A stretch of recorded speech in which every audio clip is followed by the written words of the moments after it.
Thank you so much for taking a minute out for the program. I Of appreciate it. course. Yeah, of course. Happy to be here. So before we get into your good work, I want to know this. I always start with this question. 6 years ago, this pandemic changed our lives, changed so much about the way we did things. How did you make it through the pandemic era, and how has it changed the way that you do things now? Oh, I love that question. So initially, it was a shock. Obviously, I think for everybody, it was like, what are we doing? What are we supposed to be doing? Um, and I'm so happy it happened because I was, I want to say almost forced to like figure things out, maybe not feeling entirely 100% ready to start my own business. Yeah. But there was no other choice. It was like, well, I can sit around and wait for the gym to open. Who knows what that's going to be? I can depend on that for an income, or I can take this into my own hands and just start figuring things out. And so what I ended up doing was I ended up training people online. At the time, there was an app called Zoom, if you're familiar with it. We figured this out. We're just like, hey, you know what? There's this app called Zoom, and we can be live with each other, and I can train you on this Zoom platform. So started doing that, and really grew the business from there. Realized like, hey, I don't need to wait for somebody else to help me with this. I can do this. I can create this myself. So the pandemic was a huge catalyst, and it kind of pushing me in the direction of like, hey, you can be an entrepreneur. You don't have to depend on somebody else for your income. You can do this yourself. So Absolutely. forever grateful that that happened. Those were difficult times, but man, it changed so much for me, and I'm sure so many other people that you talk to. Certainly, yeah, it absolutely has. So let's get into the heart and soul of what you do on a daily basis. I'm going to put Mhm. you in front of a bunch of kids at career day. They're about 11 to 12 years old, and one of the kids wants to know what you do for a living. How do you answer them? Okay, so 11 or 12-year-old probably ask him like, hey, like, does your mom exercise? Like, what's your mom like? Um, does your mom want to learn how to strength train and get really strong, and be Yeah. able to lift heavy things and feel really confident and have some time to herself? Really focus on having time for herself, putting herself first. I'm sure she loves you, but in order for her to give to you, she's got to give back to herself. So I help women like your mom build strength, get super confident, and she does this all in a community of other women or moms who want the same things, who want to get strong, feel confident, and really own, who they are and who they can be. So what did you want to be at that age? What was your dream job? When I was 11 or 12, I probably wanted to be a veterinarian, or I wanted to be a rock star. Yep, absolutely. So are you a big music fan? Yeah, I love music. What was the first live show you saw? Ha! Great question. It was New Kids on the Block. Nice. That was my first concert.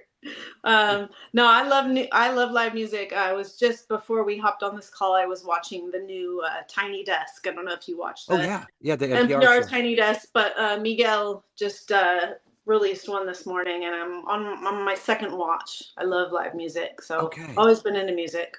Miguel, is that just who is that? Oh, he's a solo artist, Okay.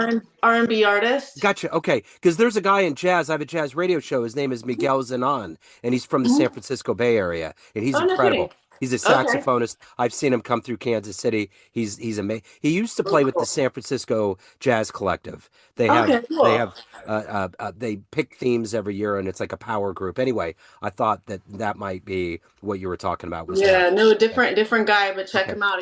He's wonderful. Yeah. Yeah. Absolutely. So let me ask you this. What take me back to your childhood? Are you from Sacramento originally? I'm from the Bay Area. Okay, from the Bay Area.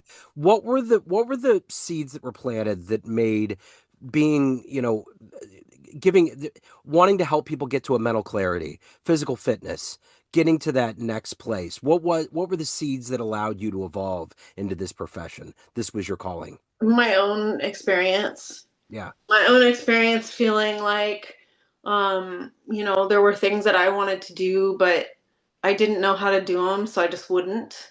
There were things that, there was a person I wanted to be, um, but I didn't know like how do I start? Like who do I like do I need help? Like I don't want to ask anybody for help. I want to be independent and do it myself.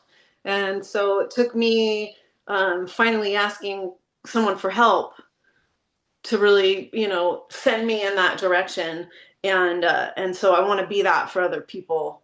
My in my childhood, I think I was just like exploring and just having fun, and I was a very active kid, and I never stopped moving. I was always moving. I always had a lot of energy. I still do. I have trouble sitting still. I could never have a desk job.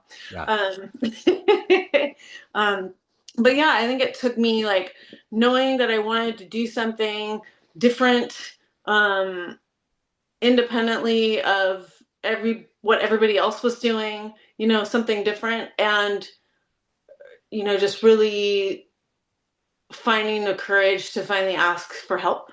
Yeah. Yeah. So, who's been an inspirational force for you in your life to allow you to get to this point? A heroic force, so to speak. Hmm.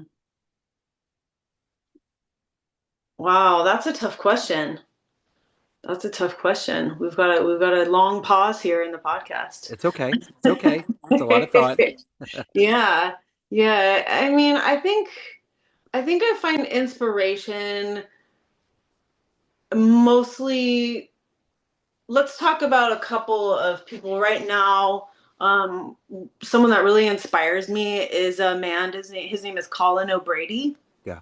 He's actually right now, currently, um, on the landmass in Antarctica, doing his second unassisted crossing of the continent of Antarctica, pulling a sled completely solo. Wow. And he's done this before, and he wrote a book called The Impossible First, which is how I found him. And now he's doing another one, another unassisted crossing. And his I don't know if the word is motto, but his thing is that in life we have like one being like the worst day ever, and 10 being like the best freaking day ever, right?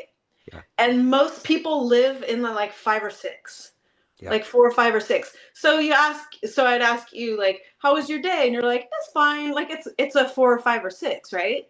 Yeah. And that's okay. But his thing is that if you don't experience the ones, you will not appreciate the tens as much. Yeah.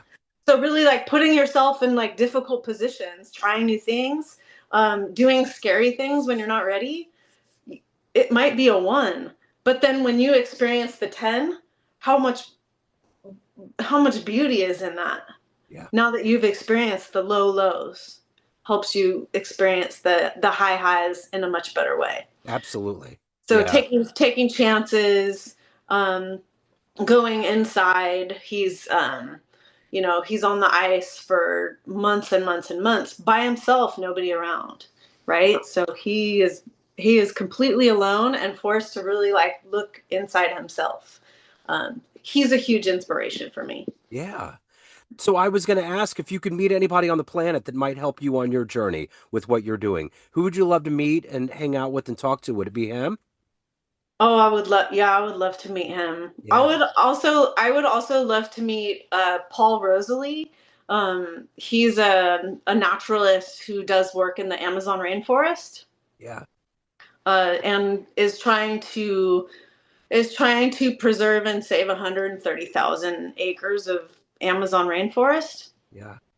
And just like Colin, he's just like putting himself out there for like something that he believes in. He's like, this is what I have to do.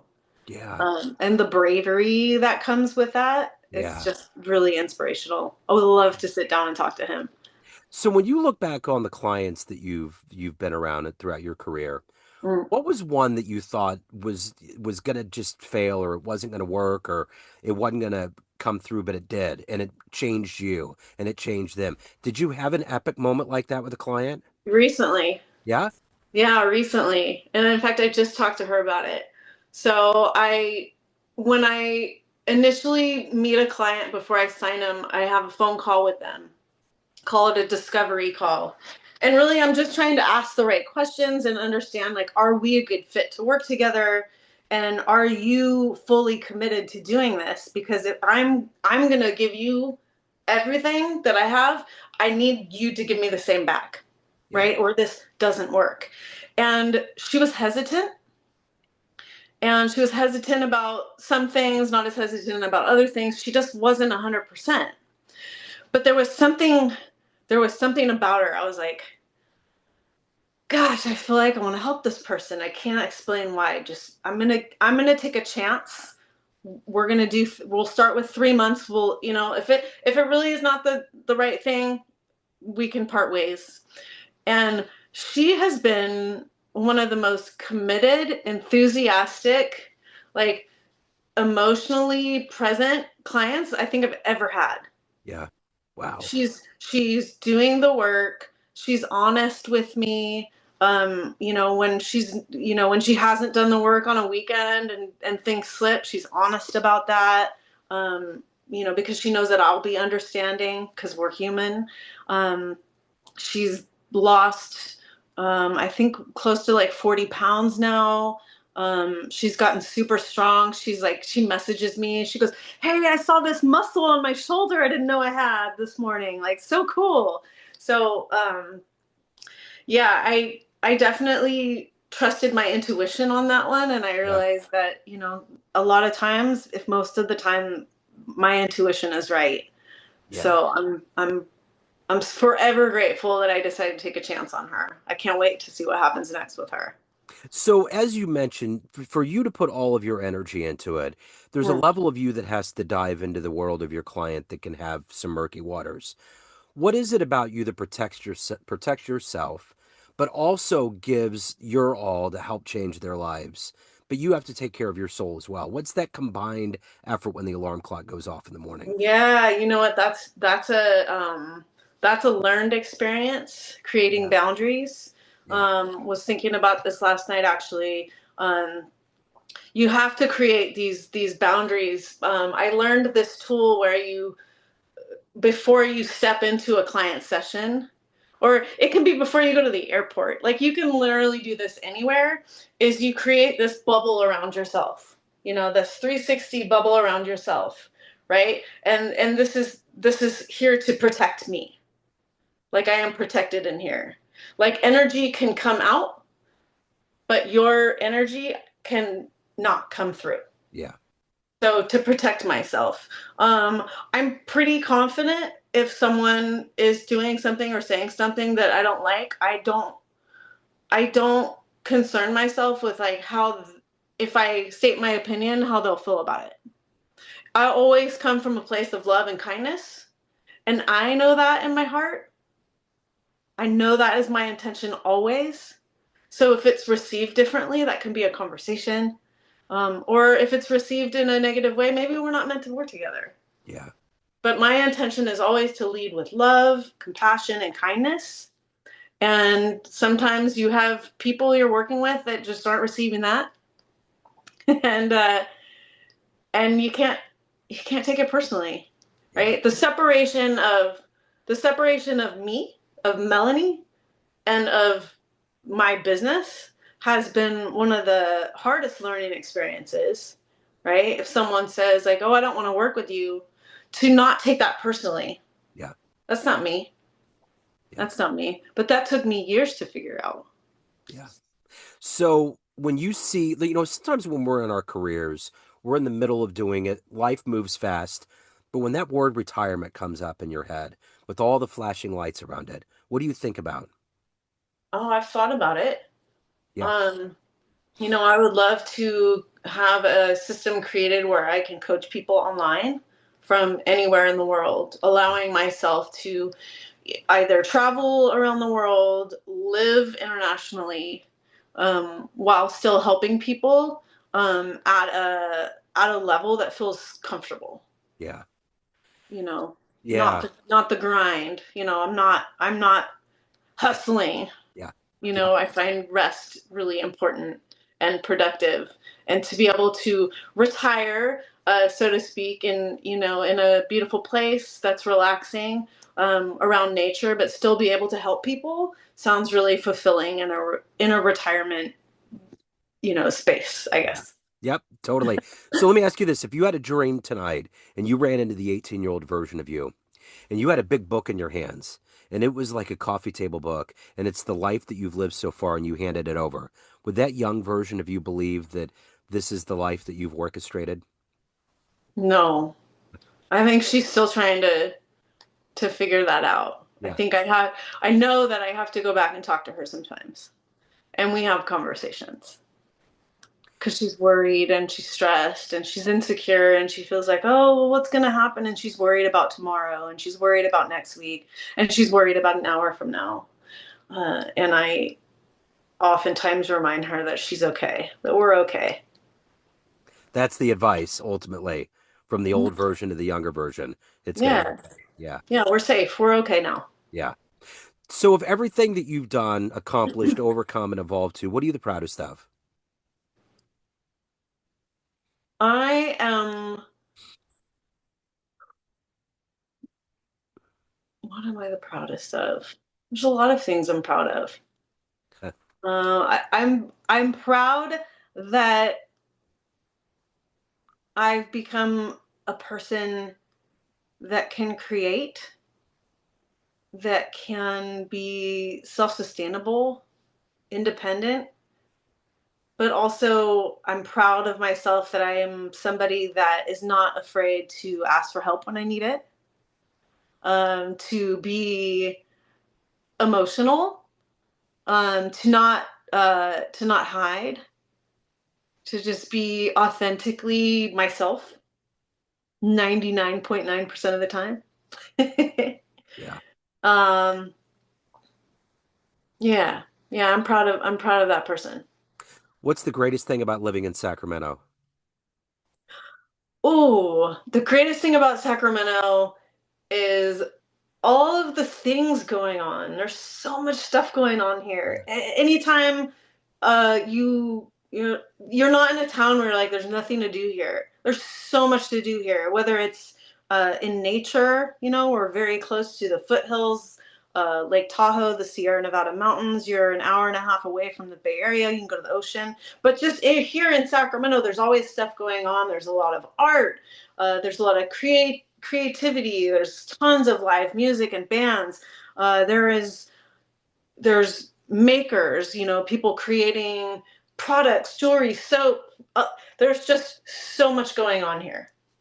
I remember years ago interviewing Bob Ringwald, who is the dad of Molly Ringwald, and he lives up in that area.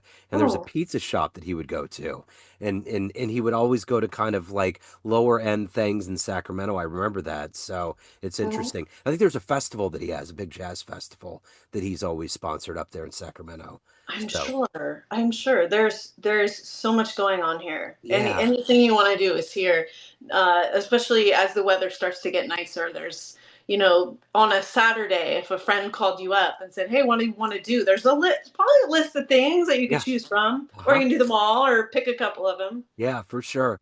So let me ask you this. As an adventurous type, I want to know this. If you could get into a time machine and go back in time and see one event in human history with your own eyes, where are you going to go? What do you want to see happen? And it won't create a Back to the Future tear in time. You just get to witness it and move on. Oh, it's got to be a concert. Okay, It's got I to be a like it. concert. Okay, It's it's got to be. It's got to be. I think there's two. I've thought about this before. okay, We're either gonna see Bob Marley okay. or we need to see Freddie Mercury. We need to see Queen. Yeah. Yeah. Yeah. That would be nice. That would be really nice. And there were so many really good shows that even happened in San Francisco back in the day with, I mean, not just the Dead, but that whole like scene. There were so Yeah. many shows that were seminal. Lots of acts were coming through town.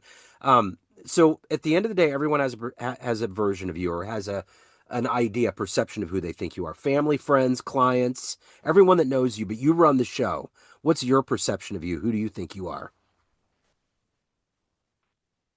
I'm someone that you can count on to support you no matter what, no matter how you show up. You can call me any time of day. If you're having a meltdown at 2 in the morning, you can send me a text. Yeah. I might see it, and if I do, I'm gonna be there. Yeah. I'm a very dependable, supportive friend, mentor, family member. Yeah. So for anyone out there listening, who's the right ideal candidate to reach out to you? What's kind of the general net of people that should reach out to take that next step in their lives? Yeah. So women in their 30s, 40s, 50s, even 60s and 70s who really want to start putting themselves first, really busy women with jobs, family, a lot of things going on, but don't feel like personally fulfilled Yeah. and want to get strong. Women who realize that as we age, we start losing muscle and we become wobbly and unbalanced. And things that we used to do a long time ago start becoming harder and they don't need to. Yeah. So, women who want to kind of take that power back, Yeah. get strong, and feel confident doing that, and really change the narrative of how we age. So if anybody wants to take that step, where do they go? How do they reach out? Where's the best place for them to go? Go to my website. It's melanielevyfitness.com. You can read all about my programs on there. Okay. But first of all, first and foremost, there's going to be a button on in many places on the website that says book a call or talk to me, let's have a conversation. And if you book that button, it takes you to my calendar where you're able to see a time that works for you. It's a 15-minute phone call just to chat, just so we can learn more about each other. I can ask you some questions and learn if we're a good fit to work together. I love it. Melanie, I will put that link in the show notes. This has been wonderful. Thank you so much for your time. Thank you for your story. Best of luck with everything. I appreciate it. Thanks, Joe. This was great. Yeah.